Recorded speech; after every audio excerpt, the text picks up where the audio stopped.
ಹರಿ ಓಂ ಸಾಯಿರಾಮ್. ಶ್ರೀ ಸಾಯಿ ಸಚ್ಚರಿತೆ ಅಧ್ಯಾಯ 39. 39ನೇ ಅಧ್ಯಾಯದಲ್ಲಿ ಬರುವ ವಿಚಾರಗಳು ಬಾಬಾ ಅವರ ಗೀತ ವ್ಯಾಖ್ಯಾನ ಮತ್ತು ಸಮಾಧಿ ಮಂದಿರ ಬುಟಿವಾಡ. ಈ ಅಧ್ಯಾಯದಲ್ಲಿ ಗೀತೆಯ ಒಂದು ಶ್ಲೋಕದ ಅರ್ಥವನ್ನು ವಿವರಿಸಲಾಗಿದೆ. ಬಾಬಾ ಅವರಿಗೆ ಸಂಸ್ಕೃತವು ತಿಳಿದಿರಲಿಲ್ಲವೆಂದು ಹೇಳಿದ ಕೆಲವರ ಆಕ್ಷೇಪಣೆಯನ್ನು ಬದಿಗೊತ್ತಿ ಅವರ ಸಂಸ್ಕೃತ ಜ್ಞಾನವು ಹೇಗಿತ್ತು ಎಂಬುದನ್ನು ಇಲ್ಲಿ ಹೇಮಠ್ ಪಂತರು ವಿವರಿಸಿದ್ದಾರೆ. ಶ್ರೀ ಸಾಯಿಬಾಬಾ ಅವರು ತಮ್ಮ ಮಹಾಸಮಾಧಿಯ ತನಕ ಅಲ್ಲಿ ಜೀವಿಸಿದ ಆ ದ್ವಾರಕಾ ಮಾಯಿ ಮತ್ತು ಶಿರ್ಡಿ ಗ್ರಾಮವು ನಿಜಕ್ಕೂ ಪುಣ್ಯ ಪಡೆದಿದ್ದುವೆಂದೇ ಹೇಳಬಹುದು. ಅವರಿಂದ ಆಶೀರ್ವದಿಸಲ್ಪಟ್ಟ ಶಿರ್ಡಿ ವಾಸಿಗಳೇ ಧನ್ಯರು. ಶಿರ್ಡಿಯು ಮೊದಲು ಕೇವಲ ಒಂದು ಸಣ್ಣ ಹಳ್ಳಿಯಾಗಿತ್ತು. ಬಾಬಾ ಅವರ ಸಂಪರ್ಕದಿಂದ ಅದು ಕೀರ್ತಿಯನ್ನು ಪಡೆದು ಒಂದು ಪವಿತ್ರ ಯಾತ್ರಾ ಸ್ಥಳವಾಯಿತು. ಶಿರ್ಡಿಯ ಜನರು ಸ್ನಾನ ಮಾಡುವಾಗ, ಓದುವಾಗ, ಉಳುವಾಗ, ಬಿತ್ತುವಾಗ, ರಾಶಿ ಮಾಡುವಾಗ ಎಲ್ಲ ಸಂದರ್ಭಗಳಲ್ಲಿ ಸಾಯಿಬಾಬಾ ಅವರ ಗುಣಗಾನ ಮಾಡುತ್ತಾ ಆನಂದದಿಂದ ಇದ್ದರು. ಬಾಬಾ ಅವರ ಗೀತಾ ವ್ಯಾಖ್ಯಾನ. ಬಾಬಾ ಅವರಿಗೆ ಸಂಸ್ಕೃತದ ಜ್ಞಾನ ಇತ್ತೆಂದು ಯಾರಿಗೂ ತಿಳಿದಿರಲಿಲ್ಲ.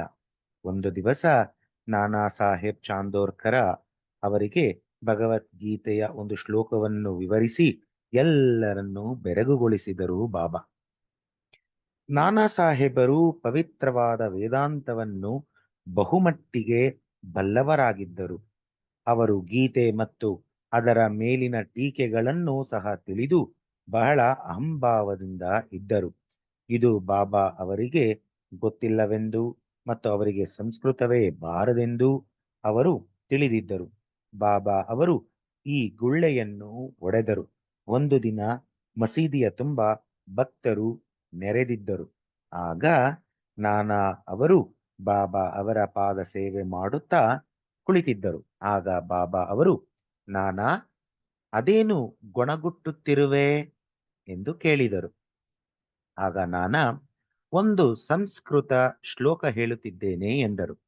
ಮತ್ತೆ ಬಾಬಾ ಅವರು, ಯಾವ ಶ್ಲೋಕ ಎಂದು ಕೇಳಲು ನಾನಾ ಅವರು, ಭಗವದ್ಗೀತೆಯದು ಎಂದು ಉತ್ತರಿಸಿದರು.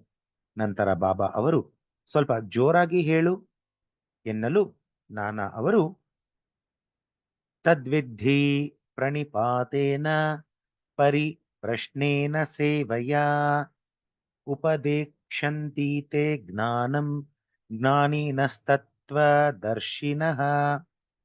ಇದು ಭಗವದ್ಗೀತೆ ಅಧ್ಯಾಯ 4, 34ನೇ ಶ್ಲೋಕ.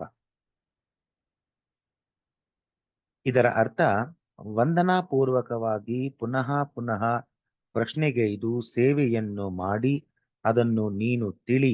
ತತ್ವದರ್ಶಿಗಳಾದ ಜ್ಞಾನಿಗಳು ನಿನಗೆ ಜ್ಞಾನವನ್ನು ಉಪದೇಶಿಸುವರು ಎಂದು ಅರ್ಥ. ಶ್ಲೋಕ ಹೇಳಿದ ನಂತರ ಬಾಬಾ ಅವರು ನಾನಾ ಅವರನ್ನು ಪ್ರಶ್ನಿಸಿದರು, ಇದರ ಅರ್ಥ ಗೊತ್ತಿದೆಯೇ? ಆಗ ನಾನಾ ಅವರು ಗೊತ್ತಿದೆ ಎಂದರು. ಆಗ ಬಾಬಾ ಅವರು, ಎಲ್ಲಿ ಹೇಳು ಎಂದು ಕೇಳಲು ನಾನಾ ಅವರು, ಅದರ ಅರ್ಥ ಇದು: ಸಾಷ್ಟಾಂಗ ನಮಸ್ಕಾರದಿಂದ, ವಿಚಾರಣೆಯಿಂದ ಮತ್ತು ಸೇವೆ ಮಾಡುವುದರಿಂದ ಜ್ಞಾನವೇ ಏನೆಂಬುದನ್ನು ತಿಳಿ. ಆಗ ನೈಜವಾದ ಜ್ಞಾನ ಸಂಪಾದನೆ ಮಾಡಿದವರು ಜ್ಞಾನೋಪದೇಶ ಮಾಡುತ್ತಾರೆ ಎಂದು ನಾನಾ ಹೇಳಿದರು. ಆಗ ಬಾಬಾ, ನಾನಾ, ನನಗೆ ಅದರ ತಾತ್ಪರ್ಯ ಬೇಕಿಲ್ಲ, ಪ್ರತಿ ಪದದ ಅರ್ಥ ಹೇಳು ಎಂದು ಕೇಳಿದರು. ಆಗ ನಾನಾ ಸಾಹೇಬ್ ಪ್ರತಿ ಪದದ ಅರ್ಥವನ್ನು ತಿಳಿಸಿದರು. ಆಗ ಬಾಬಾ ಅವರು, ಪರಿಪ್ರಶ್ನೆ ಎಂದರೇನು ಎಂದು ಕೇಳಿದರು. ಆಗ ನಾನಾ ಅವರು, ವಿಚಾರ ಮಾಡುವುದು ಎಂದು ಉತ್ತರ ಕೊಟ್ಟರು. ಮತ್ತೆ ಬಾಬಾ ಅವರು, ಪ್ರಶ್ನೆ ಎಂದರೇನು ಎಂದು ಕೇಳಿದರು. ಆಗ ನಾನಾ ಅವರು, ಅದೇ ಉತ್ತರ, ಪ್ರಶ್ನಿಸುವುದು ಎಂದು ಹೇಳಿದರು. ಬಾಬಾ ಅವರು ಮತ್ತೆ, ಪರಿಪ್ರಶ್ನೆ ಎಂದರೂ ಅರ್ಥ, ಪ್ರಶ್ನೆ ಎಂಬುದಕ್ಕೂ ಅದೇ ಅರ್ಥವೇ? ಹಾಗಿದ್ದಲ್ಲಿ ವ್ಯಾಸರು ಪರಿ ಎಂದೇಕೆ ಸೇರಿಸಿದರು? ವ್ಯಾಸರ ತಲೆ ಕೆಟ್ಟಿತ್ತೇ ಎಂದು ಕೇಳಿದರು. ಆಗ ನಾನ ಅವರು ಪರಿಪ್ರಶ್ನೆ ಎಂಬುದಕ್ಕೆ ಬೇರೆ ಅರ್ಥ ನನಗೆ ತಿಳಿಯದು ಎಂದು ಹೇಳಿದರು. ಬಾಬಾ ಅವರು ಉಪದೇಕ್ಷಂತಿ ತೇ ಜ್ಞಾನಂ ಎಂದು ಓದುವಾಗ ಜ್ಞಾನವೆಂಬ ಪದಕ್ಕೆ ಬದಲಾಗಿ ಬೇರೆ ಯಾವುದೇ ಪದವನ್ನು ಓದುವೆಯಾ ಎಂದು ಕೇಳಿದರು. ಆಗ ನಾನ ಅವರು ಹೌದು ಎಂದು ಉತ್ತರ ಕೊಟ್ಟರು.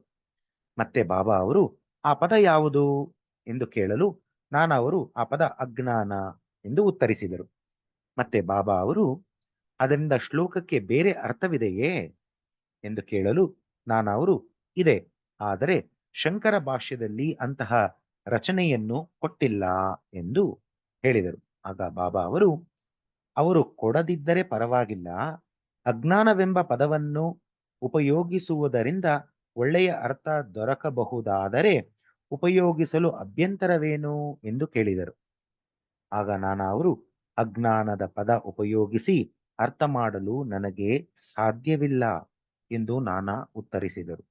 ಆಗ ಬಾಬಾ ಅವರು ಶ್ರೀಕೃಷ್ಣನು ಅರ್ಜುನನಿಗೆ ಜ್ಞಾನಿಗಳಿಗೆ ಏಕೆ ನಮಸ್ಕಾರ ಮಾಡಲು ಹೇಳಿದನು? ವಿಚಾರಣೆ ಮತ್ತು ಸೇವೆ ಮಾಡಲು ಏಕೆ ಹೇಳಿದನು? ಕೃಷ್ಣನೇ ಸ್ವತಃ ಯಾಗಿರಲಿಲ್ಲವೇ? ಜ್ಞಾನದ ಪ್ರತೀಕವೇ ಅವನಾಗಿರಲಿಲ್ಲವೇ ಎಂದು ಬಾಬಾ ಹೇಳಿದರು. ಆಗ ಹೌದು, ನನಗೆ ಅರ್ಥ ಆಗಲಿಲ್ಲ ಎಂದು ಹೇಳಿದರು. ಬಾಬಾ ಅವರು ಇದು ನಿನಗೆ ತಿಳಿದಿಲ್ಲವೇ ಎಂದು ಹೇಳಿದರು. ಅವರ ಗರ್ವ ಭಂಗವಾಯಿತು. ಆಗ ಬಾಬಾ ಅವರು 3 ವಿಚಾರ ತಿಳಿಸಿದರು. ಮೊದಲನೆಯದು, ಜ್ಞಾನಿಗಳಿಗೆ ನಮಿಸುವುದೊಂದೇ ಸಾಲದು, ನಾವು ಸದ್ಗುರುವಿಗೆ ಪೂರ್ಣ ಶರಣಾಗತರಾಗಿರಬೇಕು ಎಂದು ಹೇಳಿದರು. ಎರಡನೆಯ ವಿಚಾರ, ವಿಚಾರಣೆ ಮಾಡುವುದು ಮಾತ್ರವೇ ಸಾಲದು, ವಿಚಾರಣೆಯು ಗಂಭೀರವಾಗಿರಬೇಕು. ಗುರುಗಳನ್ನು ಪರೀಕ್ಷಿಸುವ ಉದ್ದೇಶ ಇರಬಾರದು, ಕುಚೋದ್ಯಕ್ಕಾಗಿ ಇರಬಾರದು, ಮೋಕ್ಷ ಮತ್ತು ಆಧ್ಯಾತ್ಮಿಕ ಪ್ರಗತಿಗೆ ಸಂಬಂಧಪಟ್ಟಿದ್ದಾಗಿ ಇರಬೇಕು. ಮತ್ತು ಮೂರನೇ ವಿಚಾರ, ಸೇವೆಯನ್ನು ಮಾಡುವಾಗ ನಾವು ಮಾಡುತ್ತಿದ್ದೇವೆ ಎಂಬ ಮನೋಭಾವ ಇರಬಾರದು. ಈ ದೇಹವು ಗುರುವಿನದು, ಅವನ ಸೇವೆಗಾಗಿಯೇ ಇದು ಮೀಸಲು ಎಂಬ ಮನೋಭಾವ ತಾಳಬೇಕು ಎಂದರು. ಇದನ್ನು ಅನುಸರಿಸಿದರೆ ಸದ್ಗುರುವು ಹಿಂದಿನ ಶ್ಲೋಕದಲ್ಲಿ ಹೇಳಿದ ಜ್ಞಾನದ ಅರ್ಥವನ್ನು ಸ್ಪಷ್ಟಪಡಿಸುವನು. ಅವರಿಗೆ ಇದರ ಅರ್ಥ ಆಗಲೇ ಇಲ್ಲ. ಅವರು ಕೇಳಿದರು, ಜ್ಞಾನೋಪದೇಶವೆಂಬುದು ಹೇಗೆ ಇದ್ದೀತು ಎಂದು ಕೇಳಿದರು. ಆಗ ಬಾಬಾ ಅವರು ಅಜ್ಞಾನವನ್ನು ನಾಶ ಮಾಡುವುದೇ ಜ್ಞಾನ, ಕತ್ತಲೆಯನ್ನು ಹೋಗಲಾಡಿಸುವುದೇ ಬೆಳಕು, ದ್ವೈತ ಭಾವನೆಯನ್ನು ನಾಶ ಮಾಡುವುದೇ ಅದ್ವೈತ, ದ್ವೈತವನ್ನು ನಾಶ ಮಾಡಬೇಕೆಂದಾಗ ಅದ್ವೈತದ ವಿಚಾರ ಎತ್ತುವೆವು. ಕತ್ತಲೆಯನ್ನು ಹೋಗಲಾಡಿಸಲು ಬೆಳಕು ಬೇಕು. ಅದ್ವೈತದ ಸ್ಥಿತಿಯನ್ನು ತಿಳಿಯಬೇಕಾದರೆ ದ್ವೈತ ಭಾವನೆಯು ನಿರ್ಮೂಲನವಾಗಬೇಕು ಎಂದು ಹೇಳಿದರು. ಶಿಷ್ಯನು ಸಹ ಗುರುವಿನಂತೆಯೇ ಜ್ಞಾನದ ಪ್ರತೀಕ. ಇದರಲ್ಲಿಯ ವ್ಯತ್ಯಾಸ ಅವರ ಮನೋಭಾವ, ಶ್ರೇಷ್ಠ ಅರಿವು, ತತ್ವ ಮತ್ತು ಐಶ್ವರ್ಯ ಯೋಗಗಳಲ್ಲಿ ಅಡಗಿರುತ್ತವೆ. ಶಕ್ತಿಯು ದೈವಿಕ, ಸದ್ಗುರುವು ನಿರ್ಗುಣನು, ಸಚ್ಚಿದಾನಂದನು.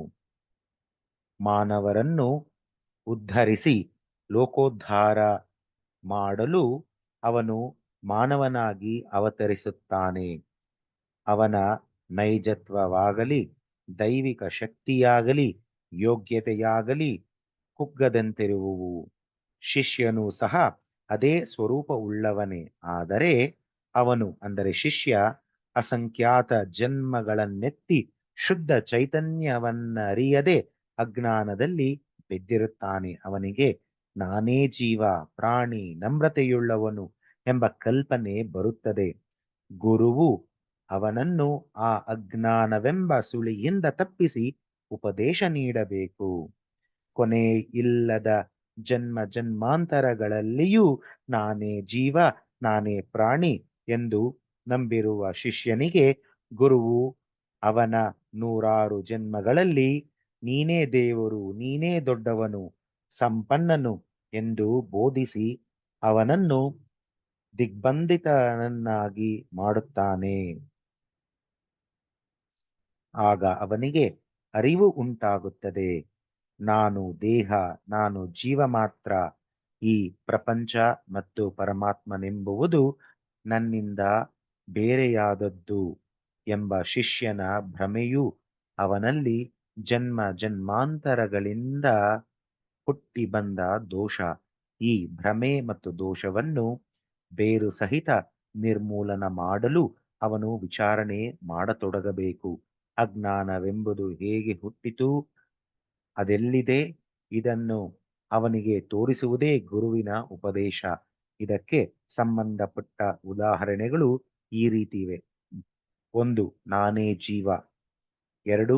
ಶರೀರವೇ ಆತ್ಮ. 3. ದೇವರು, ಜೀವ, ಪ್ರಪಂಚ ಎಂಬುವು ವಿಭಿನ್ನವಾದವುಗಳು. 4. ನಾನು ದೇವರಲ್ಲ. 5. ಶರೀರವು ಆತ್ಮವಲ್ಲವೆಂಬುದನ್ನು ನಾನು ಅರಿಯೆ.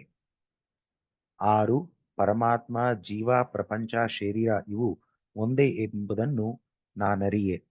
ಈ ದೋಷಗಳನ್ನು ನಿರ್ಮೂಲನೆ ಮಾಡದಿದ್ದರೆ ದೇವರು, ಜೀವ, ಪ್ರಪಂಚ, ಶರೀರ ಇವುಗಳೇನೆಂಬುದನ್ನು ಶಿಷ್ಯನು ಅರಿಯಲಾರ. ಅವುಗಳಿಗಿರುವ ಸಂಬಂಧವೂ ಅವನಿಗೆ ಅರಿವಾಗುವುದಿಲ್ಲ. ಇಂಥ ಅಜ್ಞಾನವನ್ನು ಹೋಗಲಾಡಿಸಲು ಅವನಿಗೆ ಉಪದೇಶವು ಅಗತ್ಯ. ಅವನ ದೋಷಗಳನ್ನು ನಿರ್ಮೂಲನೆ ಮಾಡಿ ಅಜ್ಞಾನವನ್ನು ಹೋಗಲಾಡಿಸುವುದೇ ಉಪದೇಶ. ಬಾಬಾ ಅವರು ಮುಂದುವರೆದು, ಪ್ರಣಿಪಾತವೆಂದರೆ ಶರಣಾಗತಿ ಎಂದು ಅರ್ಥ. ಶರಣಾಗತಿ ಎಂದರೆ ತನು ಮನ ಧನದ ಅರ್ಪಣೆ. ಶ್ರೀಕೃಷ್ಣನು ಅರ್ಜುನನಿಗೆ ಜ್ಞಾನಿಗಳ ಕಡೆಗೆ ಹೋಗಲು ಏಕೆ ಸೂಚಿಸಿದನು ಎಂಬುದಕ್ಕೆ ಸದ್ಭಕ್ತನು ಸಮಸ್ತ ಚರಾಚರಗಳನ್ನು, ಜ್ಞಾನಿಗಳನ್ನು ಪರಮಾತ್ಮನೆಂದೇ ತಿಳಿಯುವನು ಎಂದು ಬಾಬಾ ವಿವರಿಸಿದರು. ಸಮಾಧಿ ಮಂದಿರ, ಬೂಟಿವಾಡ. ತಾವು ಮಾಡಲಿಚ್ಛಿಸಿದ ವಿಷಯಗಳ ಬಗ್ಗೆ ಬಾಬಾ ಅವರು ಎಂದೂ ಮುಂಚಿತವಾಗಿ ಸೂಚಿಸುತ್ತಿರಲಿಲ್ಲ, ಗಡಿಬಿಡಿ ಮಾಡುತ್ತಿರಲಿಲ್ಲ. ಆದರೆ ಜನರು ಆಶ್ಚರ್ಯ ಪಡುವಂತೆ ಸಮಯ, ಸಂದರ್ಭಗಳನ್ನು, ವಾತಾವರಣಗಳನ್ನು ನಿರ್ಮಿಸಿಕೊಳ್ಳುತ್ತಿದ್ದರು. ಸಮಾಧಿ ಮಂದಿರದ ನಿರ್ಮಾಣ ಇದನ್ನು ಉದಾಹರಿಸುತ್ತದೆ. ನಾಗಪುರದ ಲಕ್ಷಾಧೀಶರಾದ ಶ್ರೀಮಾನ್ ಬಾಪು ಸಾಹೇಬ ಬೂಟಿಯವರು ಕುಟುಂಬ ಸಮೇತ ಶಿರಡಿಗೆ ಬಂದು ವಾಸ ಮಾಡತೊಡಗಿದರು. ಅವರಿಗೆ ತಮ್ಮದೇ ಆದ ಒಂದು ಧರ್ಮಶಾಲೆಯನ್ನು ಅಲ್ಲಿ ಕಟ್ಟಿಸಬೇಕೆಂಬ ಬಯಕೆ ಮನದಲ್ಲಿ ಮೂಡಿತು. ಕೆಲವು ದಿನಗಳ ನಂತರ ಅವರು ದೀಕ್ಷಿತವಾಡದಲ್ಲಿ ಮಲಗಿರುವಾಗ ಕನಸಿನಲ್ಲಿ ಬಾಬಾ ಅವರು ದರ್ಶನ ನೀಡಿ ನಿನ್ನದೇ ಆದ ಒಂದು ಧರ್ಮಶಾಲೆಯನ್ನು ದೇವಸ್ಥಾನ ಸಹಿತ ಕಟ್ಟಬಹುದು ಎಂದರು. ಅಲ್ಲಿಯೇ ಮಲಗಿದ್ದ ಶ್ಯಾಮ ಅವರಿಗೂ ಅದೇ ತರಹದ ಕನಸಾಯಿತು. ಬಾಪು ಸಾಹೇಬರು ಅಳುತ್ತಿದ್ದ ಶ್ಯಾಮ ಅವರನ್ನು ನೋಡಿ ಏಕೆ ಅಳುತ್ತಿದ್ದೀರಿ ಎಂದು ಪ್ರಶ್ನಿಸಿದರು. ಆಗ ಶ್ಯಾಮ, ಬಾಬಾ ಅವರು ನನ್ನ ಸಮೀಪಕ್ಕೆ ಬಂದು ದೇವಸ್ಥಾನ ಸಹಿತವಾದ ವಾಡಾ ಒಂದನ್ನು ನಿರ್ಮಿಸು ಎಂದು ಆಜ್ಞಾಪಿಸಿದರು ಎಂದರು. ಅವರ ವಾಣಿಯನ್ನು ಕೇಳಿ ಆನಂದಭರಿತನಾದೆ. ಆದುದರಿಂದಲೇ ಆನಂದ ಬಾಷ್ಪ ಸರಿಯುತ್ತಿದೆ ಎಂದು ಹೇಳಿದರು. ಈರ್ವರ ಕನಸು ಒಂದೇ ಆದದ್ದನ್ನು ಕಂಡು ಬೂಟಿಯವರಿಗೆ ಆಶ್ಚರ್ಯವಾಯಿತು. ಕೂಡಲೇ ವಾಡ ನಿರ್ಮಾಣಕ್ಕೋಸ್ಕರ ಶ್ಯಾಮ ಅವರೊಡನೆ ಕರೆತು ಒಂದು ಯೋಜನೆ ತಯಾರಿಸಿದರು. ಕಾಕಾ ಸಾಹೇಬ್ ದೀಕ್ಷಿತರು ಒಪ್ಪಿದರು. ಅದನ್ನು ಬಾಬಾ ಅವರ ಮುಂದೆ ಇರಿಸಲಾಯಿತು. ಬಾಬಾ ಅವರು ಒಪ್ಪಿಗೆ ಕೊಟ್ಟರು. ಶ್ಯಾಮ ಅವರ ನೇತೃತ್ವದಲ್ಲಿ ವಾಡಾ ನಿರ್ಮಾಣ ಕಾರ್ಯ ಆರಂಭವಾಗಿ ಛಾವಣಿ ತನಕ ಬಂದಿತು. ಒಂದು ದಿನ ಬಾಬಾ ಅವರು ಲೇಂಡಿಗೆ ಹೋಗುತ್ತಿರುವಾಗ ಕಟ್ಟಡಕ್ಕೆ ಕೆಲವು ತಿದ್ದುಪಡಿಗಳನ್ನು ಸೂಚಿಸಿದರು. ಮೇಲ್ವಿಚಾರಣೆಯನ್ನು ಬಾಪು ಸಾಹೇಬರೇ ವಹಿಸಿಕೊಂಡರು. ಕೆಲಸ ಸಾಗುತ್ತಿರುವಾಗ ಮಧ್ಯದ ಅಂಗಳದಲ್ಲಿ ಮುರಳೀಧರನ ಪ್ರತಿಮೆಯನ್ನಿಡಬೇಕೆಂದು ಬೂಟಿಯವರಿಗೆ ವಿಚಾರ ಮೂಡಿತು.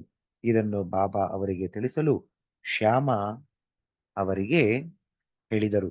ಶ್ಯಾಮ ಅವರು ಬಾಬಾ ಅವರನ್ನು ಕೇಳಲಾಗಿ ಅವರು ಸಮ್ಮತಿಸಿದರು. ದೇವಾಲಯ ಪೂರ್ತಿಯಾದ ನಂತರ ನಾನೇ ಅಲ್ಲಿಗೆ ಬಂದು ವಾಸಿಸುವೆನೆಂದು ಬಾಬಾ ನುಡಿದರು. ನಂತರ ದೃಷ್ಟಿಸಿ ವಾಡ ನೋಡಿ ನಾವೇ ಅದನ್ನು ಉಪಯೋಗಿಸೋಣ, ಅಲ್ಲಿಯೇ ವಾಸಿಸೋಣ ಎಂದು ಹೇಳಿದರು. ಆಗ ಶ್ಯಾಮ ಅವರು ಮಧ್ಯದ ಅಂಗಳದಲ್ಲಿ ಪೂಜಾ ಸ್ಥಳಕ್ಕೆ ತಳಪಾಯ ಹಾಕಲು ಆ ದಿವಸ ಯೋಗ್ಯವಾಗಿದೆಯೇ ಎಂದು ಕೇಳಲು ಬಾಬಾ ಅವರು ಸರಿ ಎಂದರು. ಶ್ಯಾಮ ಹಿಂತಿರುಗಿ ವಾಡಕ್ಕೆ ಬಂದು ಪೂಜೆ ಮಾಡಿ ತೆಂಗಿನಕಾಯಿ ಒಡೆದು ಕಾರ್ಯವನ್ನು ಆರಂಭಿಸಿದರು. ಸಮಯಕ್ಕೆ ಸಮಯಕ್ಕೆ ಸರಿಯಾಗಿ ಎಲ್ಲವೂ ಮುಗಿಯಿತು. ಮುರಳೀಧರನ ಪ್ರತಿಮೆ ತಯಾರಿಕೆಗೂ ಹೇಳಿದ್ದರು. ಆದರೆ ಆ ಪ್ರತಿಮೆ ತರು ತಯಾರಾಗುವ ಮೊದಲೇ ಪರಿಸ್ಥಿತಿ ಬದಲಾಯಿತು. ಬಾಬಾ ಅವರು ತೀವ್ರ ಜ್ವರದಿಂದ ಹಾಸಿಗೆ ಹಿಡಿದರು.